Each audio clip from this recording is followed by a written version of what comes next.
reacting to my first ever drift and shore dive. So I'll just say what I'm thinking at that moment, or just critique myself, because I've only done 15 dives, so I'm not that experienced. But anyways, let's get into the video.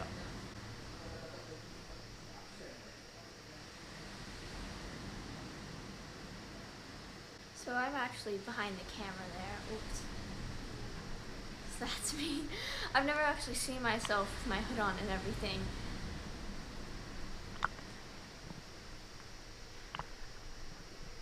So I should be putting the regulator down into the water and not holding it like that. Don't know why I was holding it like that. Alright, equalizing, it's important. Another thing is I was not being very observant. I thought that we were going to have to go a lot deeper, so I wasn't aware that I was almost touching the ground. So that's definitely something I want to work on. And as you can see, I'm using my hands, which is something I struggle with. I like to flap around a bit.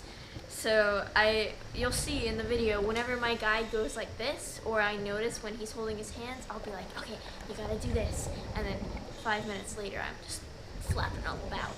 But I'm working on it. So this was a really cool thing to see, because I was focusing on the floor and looking for things, and then I just look up and I see this whole big shadow, this mast, and it was really cool. And this was actually also the first time I've ever seen a school of fish, which is surprising considering that I have been on lots of dives. But I mean, the amount of fish that, like, it was just crazy. So you can see using my hands again, and you'll notice that I also have to lift my regulator up. Now that's just because it's a normal size reg, but that's still massive on me, so my cheek hurts a bit from having to like hold it in there, so I'll have to adjust it. So yeah. Another thing about me is that I'm not, because I'm a new diver, I don't like to get that close to the reef or that close to the floor. I like to keep at an arm's length or more.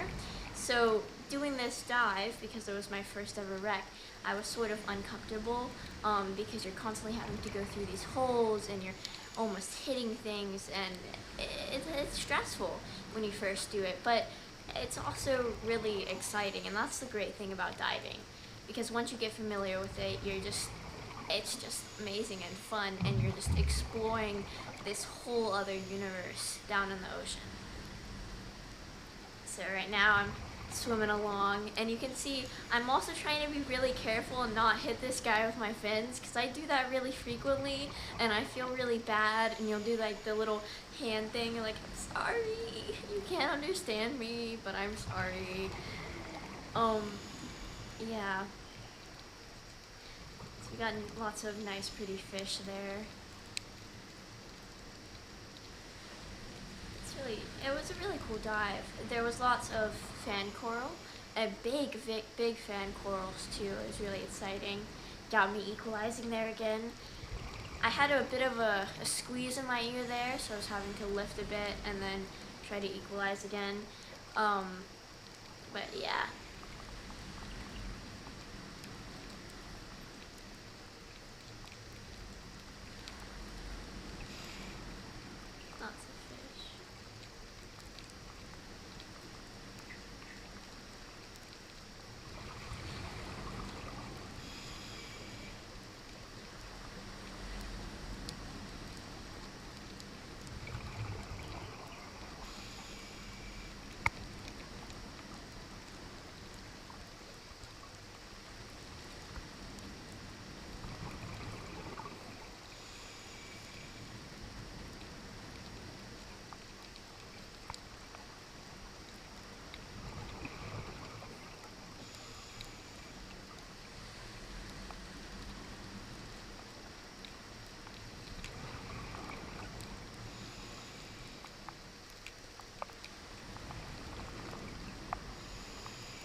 So the interesting thing about this dive, as a wreck, is it's not a hole boat because this was actually hit by a torpedo. It was a USA, it was a USA Navy ship, and it was hit by a Japanese submarine. So it's very crumpled, it's spread everywhere, there's lots of holes, and it's also been down there for a really long time, so it's quite rusty and pretty degraded. So you can see me do a little wave there. So it's very spread out. So it was actually a long dive, and we couldn't go around it. So we usually just swam on top of it because I can only go to 18 meters. We did go a bit down to 20, but yeah. Anyways, so I'm checking my computer there, which is another important thing because I feel like I check that a lot more than Terry or any more like experienced diver, because as a new diver, you're scared that you're gonna go too deep or that you don't have enough air. But it's just like getting comfortable with it, which I need to work on and like feel more calm in that environment.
There's me floating about.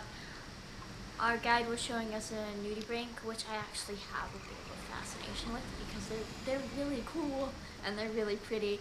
This one was just a bit of a black one in a shell, but it still had those little cute little antler things. I don't know what they're called, little eye tentacles. Yeah, we saw lots of cool ones in New Zealand that were like multiple colors and very small, and they're just really cute.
As I was saying, that's lots of nice sand coral here, which I haven't really gotten to see.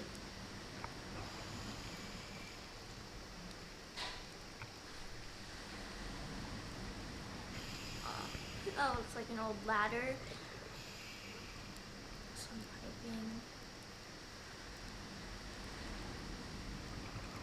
Is that an old engine? I really don't know boat things. It looks like possibly a little engine turn thingy.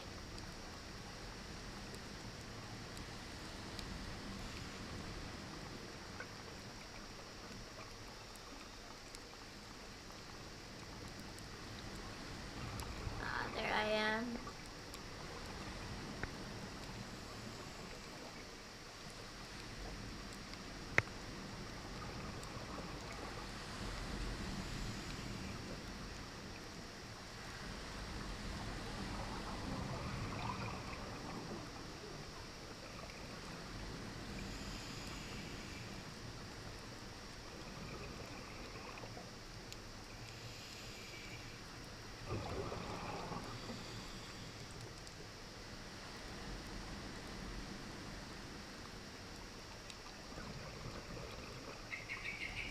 that's just insane. Like, that's such a tiny little hole, and they can squeeze into it and control their buoyancy. I I went through a hole like that today. It was slightly bigger, and I still hit something with my fin. So I apologize to little sea creature or coral that I might have harmed. I tried, I really did. But yeah, just being able to control your buoyancy like that is a really difficult skill. So you can see Terry actually is trying to show you lanternfish. So he stuck his head in this little black hole, and there was lots of little lanternfish. And unfortunately, I wasn't able to do that because one, I couldn't get through that little hole because I can't have that good of buoyancy, and two, because this was way too deep into the wreck, and I can't go that deep.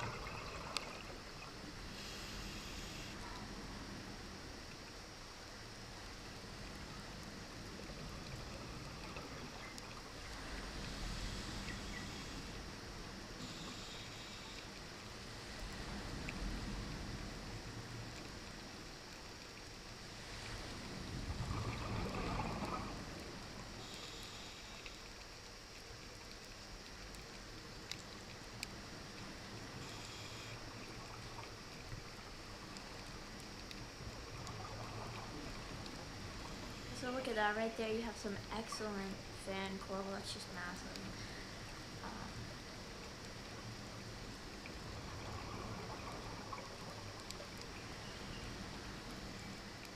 It was really cool, actually. There wasn't like a lot of colors, which is the sad thing, because at one point my dive instructor actually picked up a piece of coral and I was horrified, and then I realized it was just a skeleton of coral covered in mold and moss and algae. And that's the sad thing about diving in lots of parts of Indonesia, is most of the reefs are dead or dying and becoming bleached.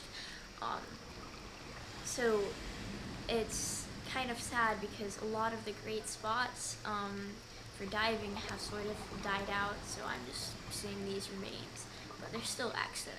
Like, this was just a very fun dive to go on, even if it was a bit sad.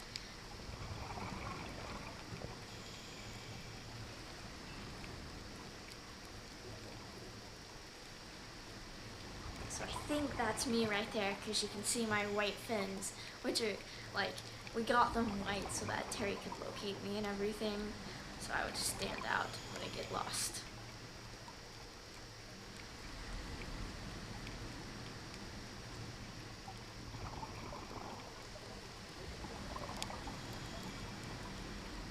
Let's see.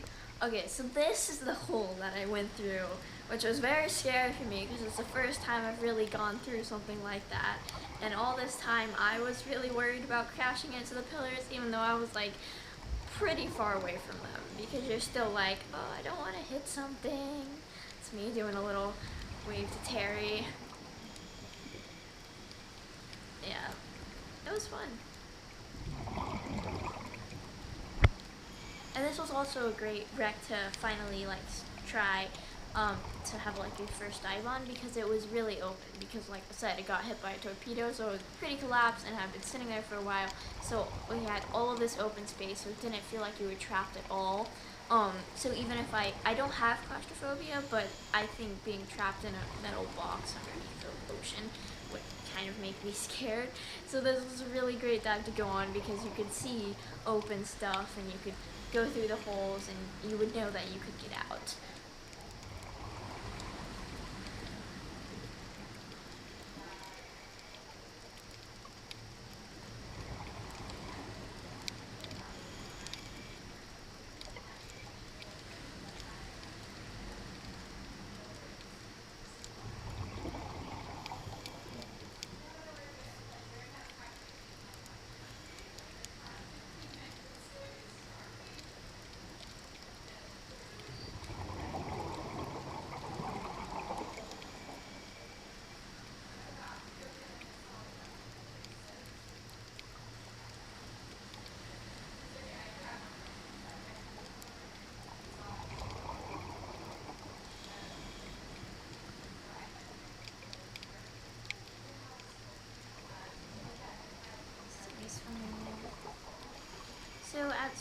during the dive an invisible stinging plankton, which they are real, actually stung me on my lip, which really hurt, and I kept on having to go like this because again it hurt, it stings.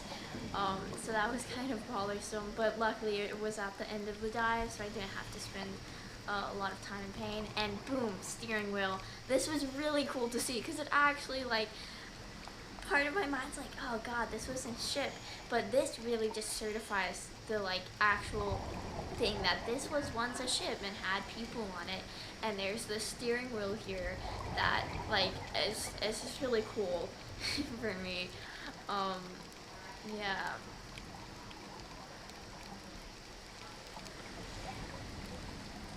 I think those aren't our party, so those are other divers. I think we did have another pair diving at the same time, but we didn't actually see them at all, only when we came up. So that right there is our guide showing me, I think, a scorpion fish. So I was having a little bit of trouble with my buoyancy there, so I couldn't go all the way down and look at it, which was unfortunate, but I still got to see it. So you can see him pointing there. Right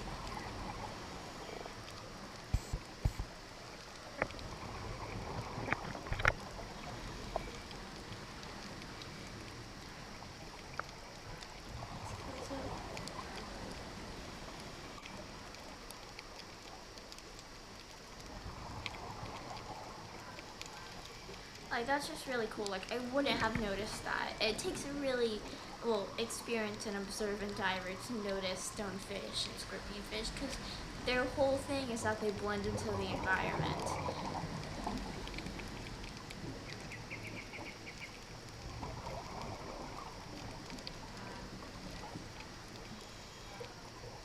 So this looks like it was once like a stairway, or no, maybe just the side of a boat. No, could be stairway. No idea. Like I said, it's really degraded and just collapsing. Rusty. Ooh, that's a interesting piece of American life. It's a long stringy thing. I don't know fish. So at the end of dives, I'll have to ask Tara, I'll be like, I saw this really cool fish. I'm going to describe it to you in really obscene words and see if you know what I'm saying. And see if you can point me in the right direction. I actually have a little fish book that I'll, like, page through to see if I can recognize any of the fish. And, yeah.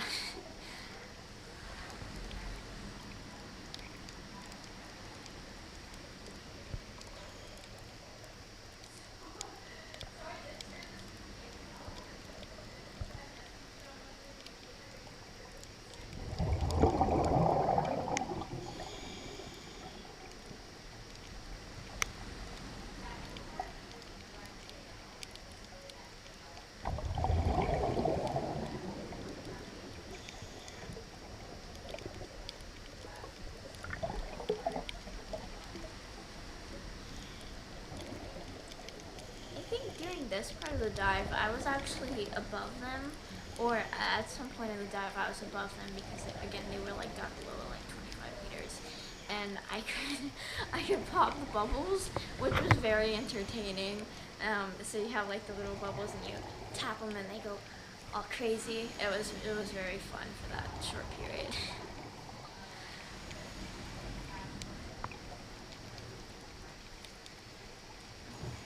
I think that's a triggerfish. Correct me if I'm wrong. Again, I don't know fish. One actually went really close to my head, so it was during one of those times when I was in a really cramped space and exiting the wreck actually. And one, it was quite big, and it was just right there, and I stood really still. I was worried about hitting it.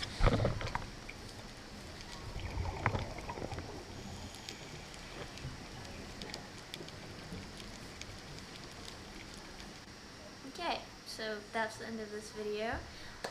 Thank you guys for watching. Make sure you subscribe and click the notification bell. We just hit 50 subscribers, which is a big milestone, so let's see if we can get it up to 100.